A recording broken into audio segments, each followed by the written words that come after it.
विवान की गोवा यात्रा। पहला दिन। विवान एक 9 साल का जिज्ञासु और उत्साही बच्चा था। उसे नई जगहों पर घूमना बहुत पसंद था। इस बार गर्मियों की छुट्टियों में उसके माता पिता मुकेश और कामिनी ने उसे गोवा घुमाने का वादा किया। विवान खुशी से उछल पड़ा, क्योंकि उसने फिल्मों और किताबों में गोवा के समुद्र, चर्च और रंगीन सड़कों के बारे में बहुत सुना था। आखिरकार वो दिन आ ही गया। सुबह सुबह वे तीनों मुंबई एयरपोर्ट से गोवा के लिए फ्लाइट में सवार हुए। लगभग 1 घंटे में वे गोवा के डाबोलिम एयरपोर्ट पहुंच गए। हवाई अड्डे पर उतरते ही उन्हें एक ठंडी ठंडी हवा ने छू लिया।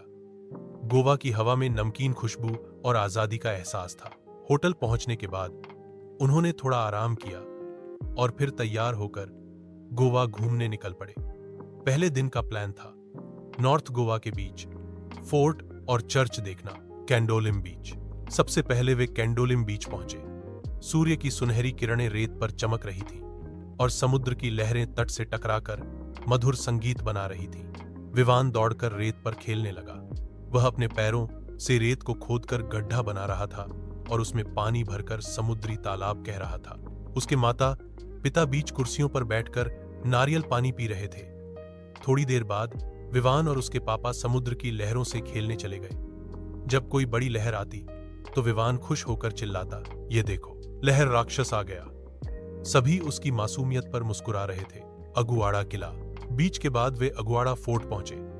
यह किला समुद्र के किनारे एक ऊंचाई पर बना हुआ है, जहां से नीला समुद्र बहुत सुंदर दिखता है।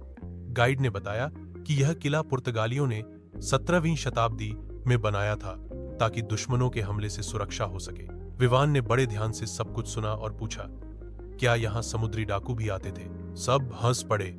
फोर्ट से समुद्र का नजारा ऐसा लग रहा था जैसे आसमान धरती से मिलने आ रहा हो। विवान ने वहां कई फोटो खिंचवाई और एक तस्वीर में उसने समुद्र की ओर हाथ फैलाकर कहा, "मैं गोवा का राजा हूं।" बागा बीच। शाम होते होते वे बागा बीच पहुंचे, जो अपने म्यूजिक और लाइट्स के लिए जाना जाता है। वहां बहुत भीड़ थी, लेकिन वह माहौल बहुत मजेदार था। कुछ लोग बीच वॉलीबॉल खेल रहे थे तो कुछ समुद्र में नहा रहे थे। विवान ने यहाँ जेट स्की करने की जिद की। उसके पापा ने पहले थोड़ी चिंता जताई, लेकिन फिर लाइफ जैकेट पहनाकर उसे अनुभवी गाइड के साथ भेजा। जैसे ही स्पीड बोट ने रफ्तार पकड़ी, विवान की खुशी का ठिकाना न रहा। वह तेज हवा से बातें कर रहा था और जोर जोर से याहू चिल्ला रहा था। होटल वापसी। रात के समय वे होटल लौटे। होटल की बालकनी से चांदनी रात में समुद्र की आवाज आ रही थी। विवान थक चुका था, लेकिन उसकी आंखों में पहले दिन की सारी झलकियां घूम रही थीं। समुद्र, किला, लहरें और जेट स्की। सोने से पहले उसने मम्मी पापा से कहा, "यह मेरी सबसे अच्छी छुट्टी है। और कल क्या क्या देखने चलेंगे?" कामिनी मुस्कुराई और बोली, "कल हम साउथ गोवा की शांति और मंदिरों की दुनिया में चलेंगे।" विवान मुस्कुराते हुए तकिए में मुंह छुपाकर सो गया। गोवा के ख्वाबों के साथ जारी है। अगले दिन की यात्रा के लिए दूसरा भाग पढ़ें। विवान की गोवा यात्रा। दूसरा दिन। पहले दिन की मस्ती और थकावट के बाद विवान गहरी नींद में सो गया था, लेकिन जैसे ही सुबह की हल्की धूप खिड़की से कमरे में आई, वह चौंक कर उठ गया और जोर से बोला, "मम्मी, आज हम कहाँ चलेंगे?" कामिनी मुस्कुराते हुए बोली, "आज हम साउथ गोवा की ओर चलेंगे। वहां की शांति, पुराने मंदिर और शांत बीच तुम्हें बहुत पसंद आएंगे।" जल्दी नाश्ता करने के बाद वे अपनी टैक्सी में बैठकर साउथ गोवा की ओर निकल पड़े। रास्ते में हरियाली, नारियल के पेड़ और छोटी छोटी झोपड़ियां दिख रही थीं। विवान खिड़की से बाहर देखता हुआ हर चीज को बहुत ध्यान से देख रहा था।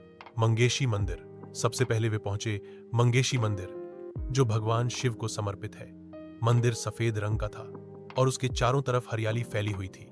वहां की शांति मन को बहुत सुकून देने वाली थी। विवान ने मंदिर के घंटा बजाया और धीरे से प्रार्थना की। उसके पापा ने बताया कि यह मंदिर 450 साल पुराना है और गोवा के प्रसिद्ध मंदिरों में से एक है। विवान ने पूछा, "क्या भगवान शिव यहाँ रहते हैं?" पापा ने हंसते हुए कहा, "अगर मन सच्चा हो तो भगवान हर जगह रहते हैं।" वहां से निकलते वक्त उन्होंने मंदिर के बाहर नारियल पानी पिया और कुछ तस्वीरें ली। डोना पाउला व्यू पॉइंट। अगला पड़ाव था डोना पाउला व्यू पॉइंट। यह जगह समुद्र के किनारे एक ऊंचाई पर बनी है, जहां से 2 नदियां मिलती हैं। यहां से समुद्र बहुत ही सुंदर दिखता है। हवा तेज चल रही थी और नीचे लहरें चट्टानों से टकरा रही थी। विवान वहां खड़ा होकर अपनी बाहें फैलाकर चिल्लाया, मैं हवा से तेज हूं। सभी पर्यटक उसे देखकर हंसने लगे।